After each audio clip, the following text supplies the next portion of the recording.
Hey guys, and welcome back to another video after a very long time. And today we're joined with Deepshika, who's going to give us more information on how you can get an Ontario G license. And before we get into the topic on how you can get an Ontario G license, I would like Deepshika to introduce herself.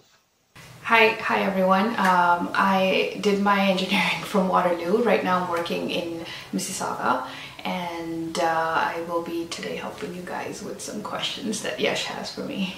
So the first thing, what are the necessary things that need to be done to get an Ontario G license?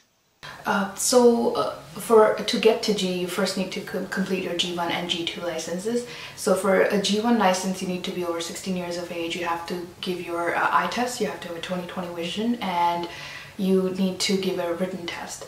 After that, it takes you about 8 months to 12 months period to get your to be able to apply for your G2 license. So how that works is, if you take some course with an instructor, you have to it takes you 8 months, and otherwise you have to wait for 12 months before you can give your G2 exams.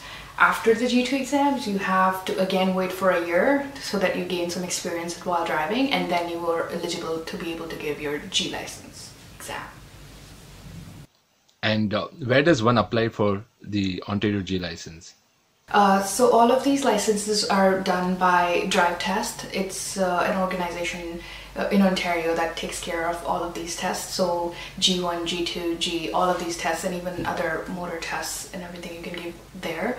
But you have to search their website, because certain tests won't be, certain locations won't have specific tests. So there have been locations that only conduct G tests, won't have G2 tests. So you have to look at the website and check which ones have the specific test that you're looking to give. And what are the procedures that one has to go through to get the fully fledged G license? Like I mentioned earlier in the first question, you need to be eligible based on how much experience you've gained. So overall the process is about 2 years. It can be reduced to about 1 year, 8 months if you get your G2 license with a driving instructor. So overall, to get to G, you have to first clear your G1, which is a written test, then you have to clear the G2, which is a road test. Not for highways, and then G is the fully fledged license where you can drive on the highway. And how does one go about preparing for the written test and the road test? To prepare for the G1 test, there are different websites. Even Drive Test has a website which might have a few tests that you can give, the written practice test. But there is another website called g1.ca or icandrive.ca where you can see all of the different tests and give them as a practice. You can take tests, and then you can give the G1 test at the Drive Test Center. For G2 and G, you have to give road tests, so I would recommend that take those tests after driving with an instructor. So take some lessons from an instructor, and then after you've taken those lessons, you'll be able to tell what all you have to look for when you're giving the exams, and then you should give your road tests.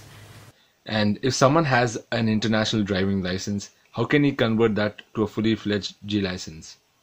So it depends on how much experience they have while driving in abroad. So if they have less than 2 years of experience, you have to still go through all of the processes. You have to go to give your G, G2 or G, but it's just the time frame is reduced. So if you have less than 2 years of experience driving outside of Canada, then after giving your written test, you don't have to wait to give your G2 test.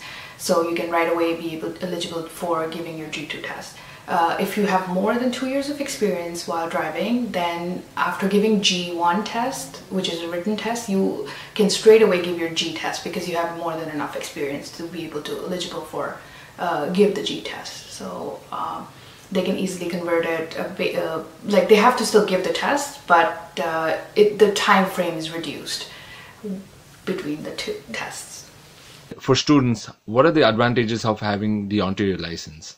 The biggest advantage, I would say, is you have your identity card. Basically, you have an identification ID that you can carry around rather than carrying your passport, because international students most probably carry passports as their ID, which is dangerous because you can lose it, and it's a whole other process of getting it renewed and getting everything set up in the passport, like with the visas and everything. So it's better to have another set of ID, which is you can pretty much use it anywhere you want. Like it's considered a full-fledged ID for you, so that's one advantage. Second would be it helps you build your history, so your driving history. So it helps you in insurance in the long run. It reduces it, I don't know by much, but it depends on the insurance company, but it reduces it after you have a certain amount of years in your driving experience. Thank you so much, Deepshika, for sharing such valuable information, and thank you for watching. Do subscribe to my channel for more videos like this. Have a nice day.